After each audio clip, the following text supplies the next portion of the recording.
उत्तर प्रदेश सरकार अल्पसंख्यकों को खासकर मुसलमान बच्चों को मदरसों में दीनी तालीम के अलावा दुनियावी शिक्षा देने पर जोर दे रही है। सपा सरकार मदरसों को हाईटेक बनाने के लिए बड़ा बजट खर्च कर रही है और मदरसे के टीचर को भी सरकारी इमारत दी जा रही है। लेकिन महोबा में कई मदरसे ऐसे हैं जो सिर्फ खाना पूर्ति कर रहे हैं। मदरसों में शिक्षा का कोई स्तर नहीं है। बच्चों को जहां प्रदेश के मुख्यमंत्री का नाम तक नहीं पता, वहीं क्लास 8 के बच्चे को एलिफेंट की स्पेलिंग तक नहीं मालूम। खास बात तो यह है कि इन मदरसों के मैनेजर जमात से चंदा और सरकार से इमारत लेकर अपनी जेब भर रहे हैं। ऐसा ही एक मदरसा महोबा में भाटीपुरा में संचालित है, जहां शिक्षा का पता नहीं पर आमदनी का मैनेजमेंट को पता है। प्रदेश की सपा सरकार अल्पसंख्यकों को समाज की मुख्य धारा से जोड़ने के लिए तमाम योजनाएं चला रही है। खासकर मुसलमान तबके के गरीब बच्चों को दीनी मालूमात के साथ दुनियावी शिक्षा से भी जोड़ने के लिए सरकारी मदरसे भी संचालित कर रही है।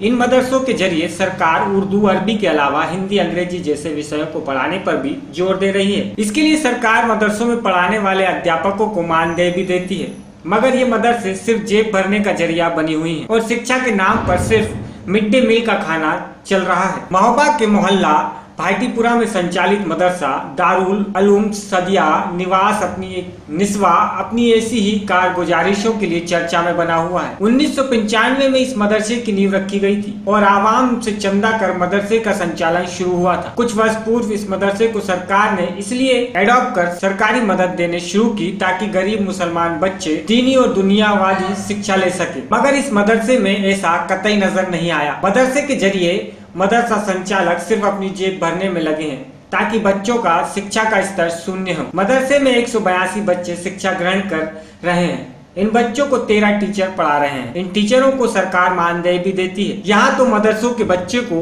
प्रिंसिपल का नाम तक नहीं पता। मदरसे में 2 टेलीफोन कंपनी के टावर लगे हैं। इन टावरों के किराए को भी ठिकाने लगाने का काम संचालक द्वारा किया जा रहा है। जानकारों की माने तो संचालक मदरसे में पढ़ाने वाले टीचर से भी बिल्डिंग निर्माण के लिए मानदेय से कमीशन की मांग करते हैं।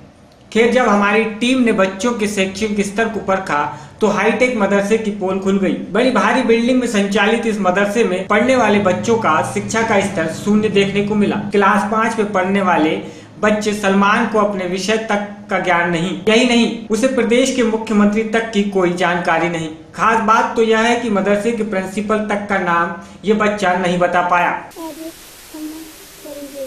हमारा परिवेश क्या होता है? हमारा परिवेश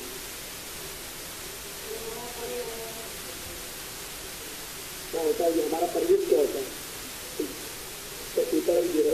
क्या है इसकी डेफिनेशन? क्या है परिवेश? कोई बताया मैडम ने?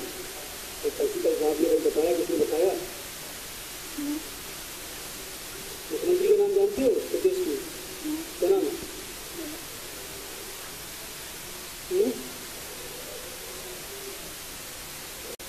नहीं पता? प्रिंसिपल साहब का नाम जानते हो? क्या नाम?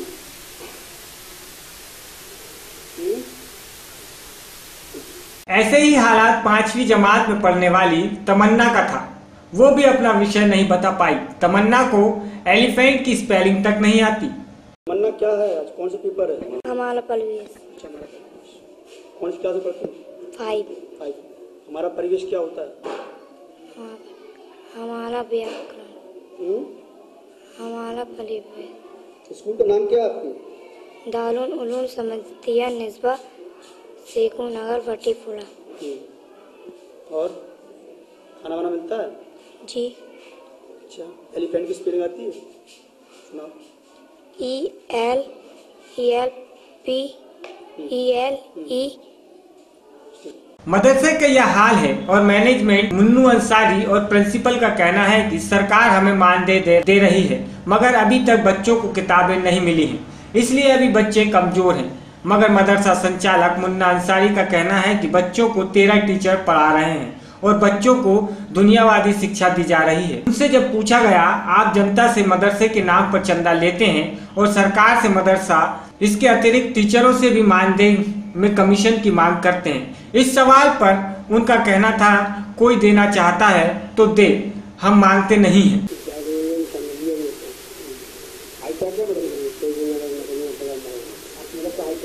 हाईटेक मतलब ये कि आप सरकार की बुनियादी पढ़ाई हो रही है, उनके बच्चे परिपक्व हैं,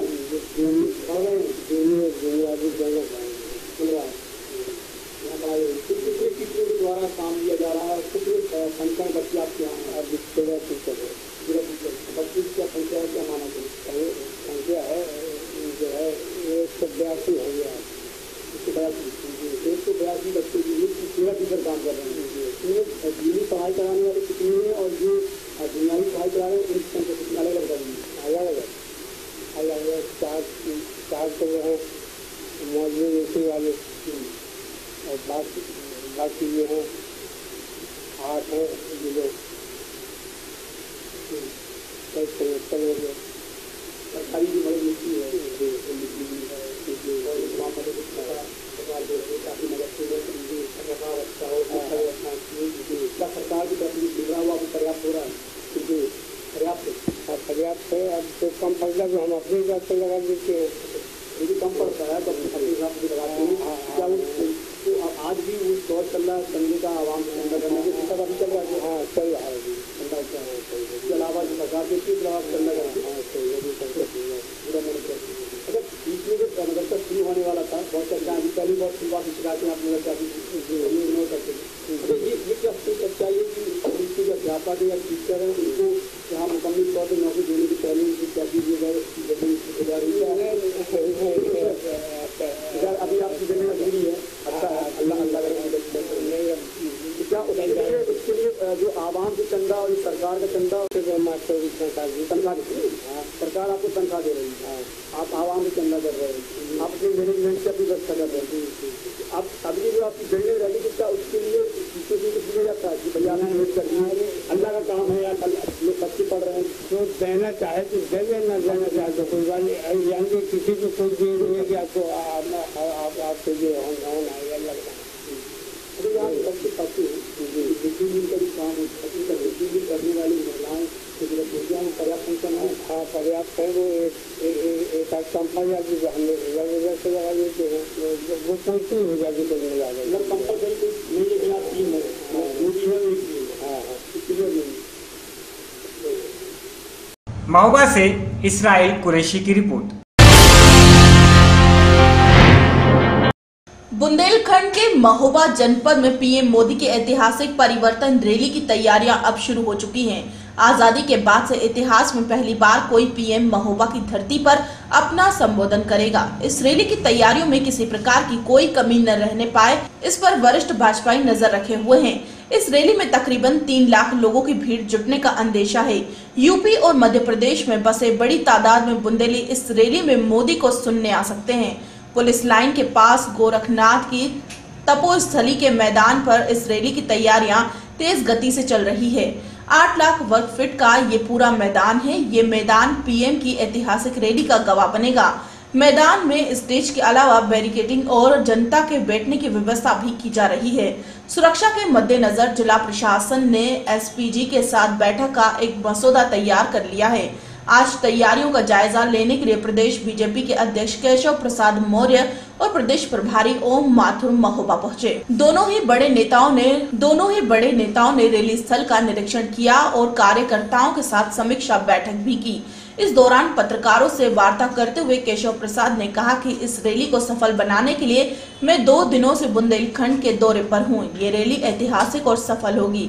इस रैली में अपार भीड़ इकट्ठा होगी। भारत के प्रधानमंत्री बेरोजगारों, किसान, गरीब और नौजवानों के लिए काम कर रहे हैं। रैली में आप सुनेंगे। ये रैली प्रदेश से सपा और बसपा का सफाया का संदेशा बनेगी। कार्यक्रम स्थल का निरीक्षण करने आए प्रदेश प्रभारी ओम माथुर ने भी पत्रकारों से वार्ता की। उन्होंने कहा कि भाजपा सबका साथ सबका विकास ही बीजेपी का लक्ष्य है।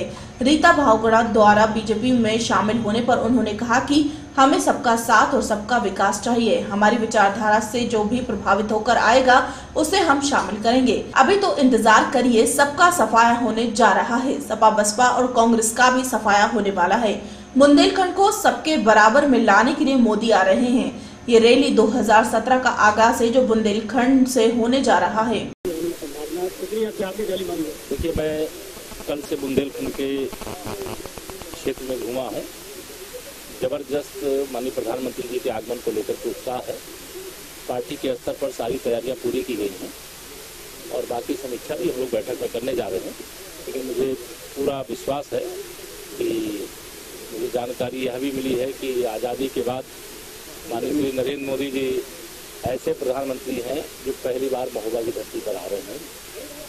इसलिए प्रधानमंत्री जी का उत्तर प्रदेश में स्वागत है और रैली ऐतिहासिक होगी, सफल होगी और तैयारी की दृष्टि से कार्यकर्ता पूरा परिश्रम कर रहे हैं। 8 लाख स्क्वायर फीट मैदान है, कितनी आबादी, कितनी आवाम, कितनी भीड़ यहाँ जुटने वाली है?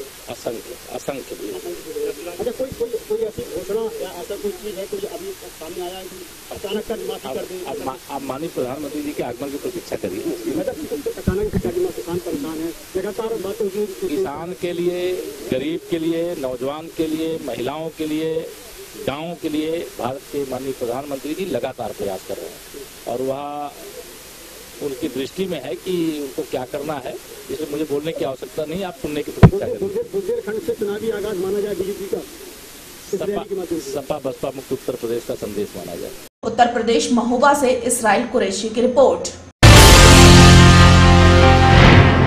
2017 के चुनाव नजदीक आते ही सपा सरकार अपनी योजनाओं का आयाम जनता तक पहुंचा रही है। महोबा में दर्जा प्राप्त मंत्री, अध्यक्ष राज्य स्तरीय अनुश्रम समिति और श्रम विभाग जगदेव सिंह यादव ने कलेक्ट्रेट प्रांगण में साइकिल सहायता समारोह और प्रचार गोष्ठी में शिरकत। उन्होंने मजदूर और गरीबों को तकरीबन 600 लोगों को साइकिल का वितरण किया।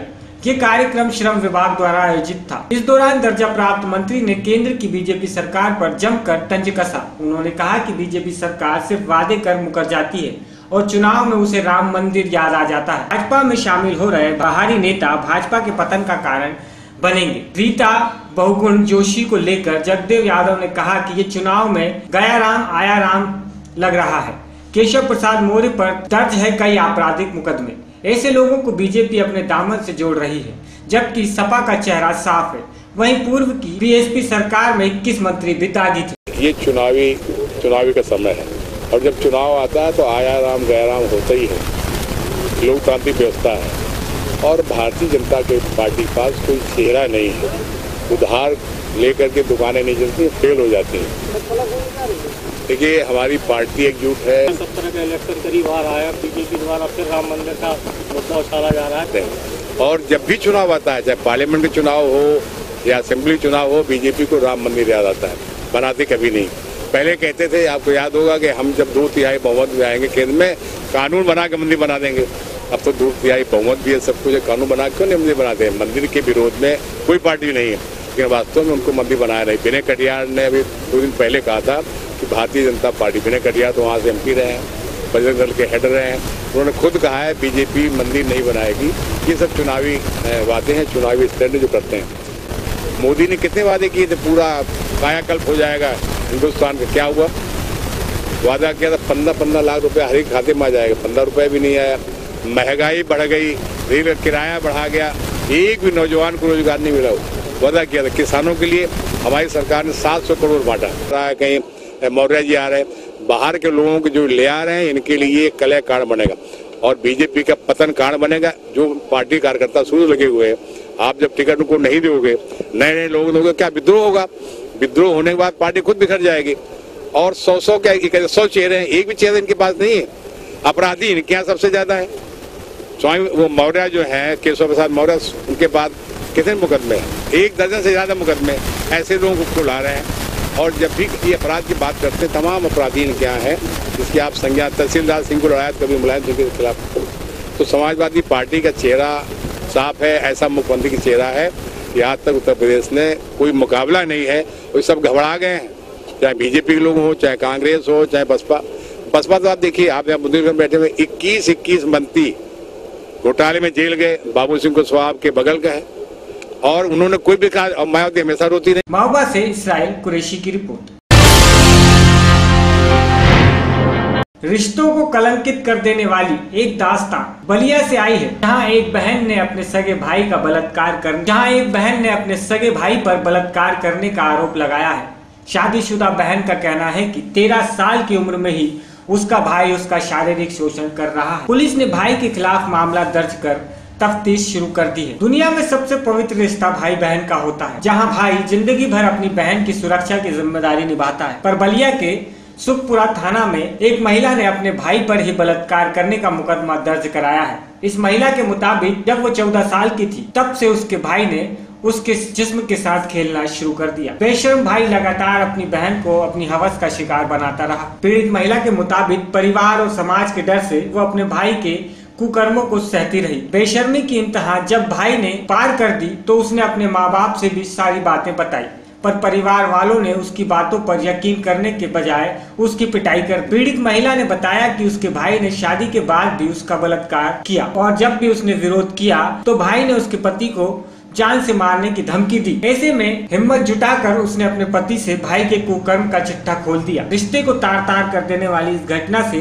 पुलिस भी हैरान है। पुलिस ने भाई के खिलाफ मुकदमा दर्ज कर गिरफ्तारी की कोशिश तेज कर दी है। मेरे जो बड़े भाई हैं दूसरे नंबर के, वो आज मेरी 14 वर्ष की उम्र में ही मेरे साथ दुष्कर्म करते थे। इससे मैं बहुत परेशान रहती थी और ताकि मेरी 2013 में शादी हो गई। शादी के बाद भी मेरे साथ ऐसा ही करते थे और इसके विरोध करने पे मेरे माता पिता अनुरोध मेरा साथ नहीं देते थे। कितने दिनों के साथ? और विरोध ऐसा है, 12 बजे रात को मुझे घर से मार के यही, और ये सब मना करने के बाद वो मुझसे मारते पीटते थे और ये इसके बाद वो 12 बजे रात को मुझे घर से खींच दिए। कितनी रात में अपने घर आई, ससुराल आई, फिर मैं अपने पति को बताई कि ऐसा ऐसा बात है। यहाँ भी आकर के वो यही करते थे। काफ़ी मैं बहुत सदमे में रहती थी। ऐसा एक बार ऐसा मार ताकि मेरे सर पे बहुत गहरी चोट लगी थी। उस चोट की वजह से मेरी तबीयत बहुत ज़्यादा खराब रहती, मैं कहीं बेहोश भी हो जाती हूँ। और काफ़ी घर में मुझे डरा वरा के रखते थे। मैं बहुत डरती थी, इसलिए मैं किसी को बता नहीं पाई और अभी मेरा कोई साथ नहीं दे रहा है। कौन आपके साथ दुष्कर्म कर रहा था और कितने दिनों से कर रहा था? सर वो मेरे सगे अपने भाई हैं, राजेश कुमार दुबे उर्फ डब्लू। हाँ, कितने दिनों से आपके साथ गलत क्या कर रहे थे? सर वो तो बहुत पहले से ही कर रहा है, जिस समय मेरा उम्र 14 वर्ष का होगा। तो आपसे बड़े हैं कि छोटे हैं? हमसे बड़े हैं। इसका आपने विरोध नहीं किया? अपने मम्मी पापा से नहीं बताया? मैंने अपने मम्मी पापा से बताया कि मेरे मम्मी पापा भी उनसे डरते हैं, उनके खिलाफ कोई नहीं डरता है। अच्छा, क्या फिर इसके लिए किससे आप कहीं, आप अपने पति से या किससे जानकारी दी? फिर मैं यहाँ आई, फिर मैं अपने पति से बताई कि देखिए ऐसा ऐसा बात है। काफ़ी मैं यहाँ डरी रहती थी, तो बोले कि अरे क्या बात है, सदमे में पड़ी रहती हूँ। तो फिर मैं डर डर के इनसे बताई। इसके बाद ये मेरा साथ दे रहे हैं और मैं चाहती हूँ कि मुझे न्याय मिले। और अभी तक मैं पुलिस के सब कर दी। मैं एसपी साहब से ये बात की थी, कप्तान साहब के मैंने FIR दर्ज कराया था, तो मेरा FIR दर्ज हो गया था, मुकदमा दर्ज हो गया था। FIR से पूरे थाने पे गया था। तो 2 बजे कप्तान साहब फ़ोन किए मेरे पति को कि जाइए आप अपना नकल ले लीजिए FIR दर्ज कराने का। वहाँ गए तो इनके ऊपर 8-9 लोग हमला कर दिए पूरे थाने पे। क्या पुलिस आपको सहयोग कर रही है? पुलिस तो अभी मेरी मदद करवाई, अभी कोई कार्रवाई नहीं हो रही है और मैं चाहती हूँ मेरे भाई की गिरफ्तारी नहीं हुई है। जी, तो ऐसा एक्चुअली देखा जाता है कि महिलाएं जैसे अपने पति से हर बात जैसे कहने भी इस तरह से हिचकती है कि पति छोड़ देगा शादी के बाद भी, तो आपने यह कैसे कदम उठाया? ये कहने में नहीं लगा कि आपके पति भी साथ देंगे या नहीं देंगे इस तरह से? नहीं, ऐसा नहीं है, मेरे पति मेरा साथ देंगे। अभी भी साथ दे रहे हैं? अभी साथ दे ही रहे हैं और जिंदगी भर मेरे साथ देंगे। थाना सुखपुरा क्षेत्र का चौकी हनुमानगंज का मामला है। एक लड़की ने अपने भाई के प्रति इस तरह के आरोप लगाए हैं कि उसके साथ दुष्कर्म किया गया और इस संबंध में उसने बताया, इस आधार पर उसके भाई के विरुद्ध अभियोग पंजीकृत करके कार्रवाई की जा रही है। पीड़िता का बयान लेने के लिए भी महिला कांस्टेबल के साथ विवेचक गए हुए हैं और इसमें विवेचनात्मक कार्रवाई चल रही है। पीड़िता का बयान, उसकी मेडिकल रिपोर्ट और 164 के बयान के उपरांत जो साक्ष्य आएंगे उस आधार पर कार्रवाई की जाएगी। इसमें 376, 506 IPC की धारा लगी हुई है। सगे भाई के विरुद्ध इस तरह के आरोप लगाए हुए हैं। ये तो निश्चित तौर पर है कि परिवार में भाई बहन के बीच संबंध अच्छे नहीं है और जाहिर सी बात है कि वो आरोप प्रत्यारोप लगाएंगे कि हमको मारने पीटने की बात आ रही है, धमकाने की बात आ रही है। वैसे पुलिस को उनको सुरक्षा प्राप्त है, किसी तरह की ऐसी कोई बात सामने नहीं आई, किसी के विरुद्ध उन्होंने तहरीर भी नहीं दिया कि उन्होंने मारा पीटा है और अगर ऐसी कोई बात आती है तो कार्रवाई की जाएगी। महिला की शादी तो काफ़ी समय से दिया हुआ है कि काफ़ी 14-15 साल के बाद से ही किया हुआ है, लेकिन चूँकि ये इतना पुराना मामला है और शादी के बाद भी इस इस तरह की बात उसके साथ दुष्कर्म की बात बताई गई है। तो ये गंभीर विषय है और उसी गंभीरता से विवेचना की क्रांतिकारी। बलिया से संजीव कुमार की रिपोर्ट।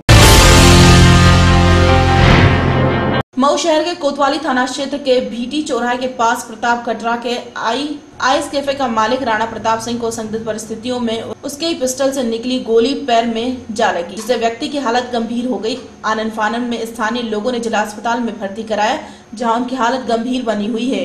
जहां उनकी हालत गंभीर देख चिकित्सकों ने वाराणसी के लिए रेफर कर दिया। इस घटना की सूचना मिलते ही पुलिस मौके पर पहुंच गई और जांच में जुट गई। होते हैं गन साइड इंजरी के जो वो बताते हैं, ये तो हम इंजरी नोट कर लेते हैं, डॉक्टर साहब ने नोट कर लिया है। एमओ ने एक फायर आर्म इंजरी का केस है जो कि दाहिने पैर में लगा हुआ है, उसमें गोली जाकर फंस गई है।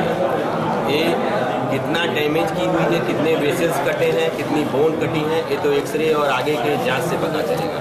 यहाँ पर जो हम लोग को करने लायक है उनका ड्रेसिंग और मैनेजमेंट, एंटीबायोटिक और ये सब लगा कर दे रहे हैं। यहाँ पर एनेस्थेटिस्ट नहीं है कि बेहोशी की दवा देकर उसको हम कुछ ऑपरेट करें, इसलिए इसको हम हायर सेंटर के लिए रेफर करते हैं। इसमें कंडीशन क्या सर? इस समय कंडीशन सेटल है, स्थिर है और आगे बनारस जाने लायक है, उनको हम रेफर कर रहे हैं। खतरा है इससे गोली पड़ने से तो खतरे अभी तुरंत का कोई खतरा नहीं। बाद में एक्चुअली जो गोली निकलती है वो स्टेराइल हो जाती है, इतनी हीट रहती है वो स्टेराइल हो जाती है, उसमें कुछ दिन पड़े रहने से कोई उसका क्या सर पैर में गोली फंसी हुई है क्या? जी फंसी हुई, तभी एक्सरे से पता चलेगा। एंट्री यूनिट केवल है। होल कितने मिलीमीटर है? हाँ, अभी सूचना मिली है कि राणा प्रताप सिंह 50 की आयु है, बता रहे हैं कि उनके साथ कोई आदमी था और वो अपना असला उसला चेक कर रहा था, उसी के दौरान गोली चल गई और उनके पैर पे गोली लग गई है। तो स्थिति फिलहाल नॉर्मल बताई जा रही है, अस्पताल में एडमिट है और बाकी छानबीन की जाएगी। क्या नाम था नाम? राणा प्रताप सिंह। ये घटना कहाँ की घटना है? ये भीटी में एक आइस कैफ़े है, वहाँ की बताई जा रही है। कैसे हुई है? मजरूर द्वारा यही बताया जा रहा है कि उनके साथ कोई था जिसका नाम वो नहीं बता पा रहे हैं फिलहाल, कि वो असला चेक कर रहे थे और उसी दौरान गोली चली और उनके पैर में क्या सर ये फैशन हो गया? अभी कल के चिड़ियाकोट वाले में भी ऐसी बात की है, वहाँ भी भरते हुए ही पिस्टल में भर रहे थे, गोली चल गई थी। क्या ऐसा लग रहा है उनको बचा रहे हैं क्या? वो अब वो एक अलग घटना है, एक अलग घटना है, इसकी अगर फर्दर सेम घटना वही है सर। ये राणा प्रताप क्या लग रहा है सर, उनको बचा रहे हैं क्या जो गोली चलाए हैं? लगे अब फिलहाल वो नाम नहीं बता पा रहे, बाकी पूछताछ की जाएगी। थोड़ा सा अभी जब ठीक हो जाए, स्थिति ठीक होगी तो हम उनसे बातचीत फर्दर कर लेंगे, जो भी सही चीज़ आएगी उस पर कार्रवाई करेंगे। उत्तर प्रदेश मऊ से आसिफ रिजवी की रिपोर्ट। मऊ जिले के सदर तहसील का लेखपाल Shashi Shekhar anti corruption team ने घूस लेते हुए गिरफ्तार कर लिया है। आपको बताते चले कि मामला सराय लखनसी थाने के बड़ुआ गोदाम का है, जहां पर पिछले दिनों बदमाशों ने एक दवा व्यवसायी को गोली मारकर हत्या कर दी थी, जिसको लेकर व्यवसायी के पिता ने आर्म्स पिस्टल के लाइसेंस के लिए आवेदन किया है, जिसकी रिपोर्ट लगाने के लिए लेखपाल द्वारा 10,000 रुपए की मांग की गई। लेखपाल की मांग पूरा न करने पर रिपोर्ट लगाने में लेखपाल आनाकानी करने लगा। आखिरकार विवश होकर जमुना गुप्ता ने अपराध निवारण क्षेत्र गोरखपुर के एसपी से 17 अक्टूबर को लिखित शिकायत की, जिसके बाद एसपी के निर्देश पर गठित टीम ने लेखपाल को रंगे हाथ 10,000 रुपए लेते हुए गिरफ्तार किया। साथ ही भ्रष्टाचार अधिनियम सहित अन्य धाराओं में चालान कर जेल भेजने की कवायद शुरू कर दी है। अपराध निवारण टीम के इंचार्ज विनय सिंह ने बताया कि 17 अक्टूबर को एसपी से जमुना गुप्ता ने शिकायत की थी कि पिस्टल के लाइसेंस का रिपोर्ट लगाने के लिए लेखपाल द्वारा 10,000 रुपए का घूस मांगा जा रहा है, जिसको लेकर हमारी टीम ने सबसे पहले इनसे शिकायत के आधार पर जिले में कुछ लोगों से बात की तो पता चला कि शिकायत सही है, जिसके बाद हमारी टीम ने एक दिन पूर्व ही जिले में आकर डीएम एसपी को अपनी कार्रवाई के संबंध में सूचना दी और आज लेखपाल शशि शेखर को बड़वा गोदाम बाजार के पास से जमुना गुप्ता के दुकान पर पैसा लेते हुए गिरफ्तार किया गया। मर्डर हो गया था दुकान में, मार दिए थे। उसी दहशत लाइसेंस बनवा लें, उसी को हमको 20-25 दिन पर काम कर रहा था, 10,000 बैंक दिया था। गया था। कैसे पकड़वाया आपने आदिम को? गोरखपुर से पकड़ाया। प्रेम कुमार कौन है? हाँ। कितना पैसा दिया था? 10,000। हम बंदेवी से अपने क्षेत्र से आ रहे थे जी। इनके द्वारा बुलाया गया, हमको जो है चाय पीने के लिए और हमारे हाथ में पैसा दे दिया गया और इसके बाद विजिलेंस की टीम ने आकर के उनको पकड़ लिया कि आप रिश्वत ले रहे हैं, जबकि बड़पनो गोदाम हमारा क्षेत्र नहीं है। जी। कैसा पैसा लेने का आप पे आरोप लगा है? किस मामले में आपको पैसा थमा दिया? हमारे हाथ में तो नहीं कोई पैसा देता है। हमको तो बताई भी नहीं कि किस संबंध में हम आपको पैसा दे रहे थे, इन्होंने दिया गिनने के लिए। तो हम क्या बताएं कि जो किस संबंध में इन्होंने हमको पैसा दिया? किस मामले में गिनने के लिए? आपके रिलेटिव हैं क्या ये? रिलेटिव नहीं है, लेकिन हमारा क्षेत्र है, उधर आते जाते रहते हैं। तो हमारे अभी आपने कहा कि हमारा क्षेत्र नहीं है। जी सर, हमारा क्षेत्र कैथौली है, बड़नो गोदाम से ही रास्ता होकर के जाता है। जी जी। तो आप वहाँ कैसे पहुँच गए? बड़नो गोदाम पर इसके पूर्व हम कार्यरत थे। किसने आपको पकड़ा है? अब इन लोग पकड़ के हमको थाने लाए हैं, तो ये लोग बताया कि हम विजिलेंस के हैं। जी। आरोप क्या लगा रहा है आपके ऊपर? जो सामने अभी तक इन लोगों ने कुछ नहीं बताया। सामने वाला क्या आरोप लगाया है? अभी तक हमको कुछ नहीं पता है, ना इन्होंने हमको कुछ बताया कि किस आरोप में हमको पकड़। कब आप भर्ती हुए? और आज सुबह डीएम साहब से मिल करके 2 स्वतंत्र साक्षी डीएम साहब से लिए गए और फिर हक प्रदर्शन की कार्रवाई की गई और इनसे बात कराई गई लेखपाल को कि साहब पैसा हमारे पास आ गया है, लेके कहाँ आ जाए हम? तो उसने कहा कि आप मत आइए यहाँ, आपके दुकान पर मैं खुद 10 बजे तक आ रहा हूँ, वहीं दे दीजिएगा। तो हम लोग इनके दुकान पर पहुँचे, ये दुकान पर बैठे थे और उसके आने का इंतजार करने लगे। हम लोग दुकान के आसपास सतर्क होकर हम लोग खड़े थे। किसी भी चेक कार से ही आए, लेखपाल उतर के गए इनके दुकान पे, इन्होंने निकाल कर रुपया दिया कि साहब ले लीजिए रुपया। वो लेकर के गिन रहे थे, अपने जेब में जैसे रखे हम लोग पकड़ लिए इनको। रिश्वत लेते पकड़े गए ये। आरोपी सही पहले से ही आपके यहाँ दर्ज था? हाँ, 17 तारीख को इनका एप्लीकेशन है। जी जी जी। इसकी जांच कराई गई और उसके बाद ही आज कार्रवाई हुई है। जी जी जी। और इसमें 7/13 1 और 7/13 2 भ्रष्टाचार निवारण अधिनियम का मुकदमा जिक्र पंजीकृत हो रहा है और इनकी पेशी वही होगी गोरखपुर विशेष न्यायालय में। उत्तर प्रदेश मऊ से आसिफ रिजवी की रिपोर्ट।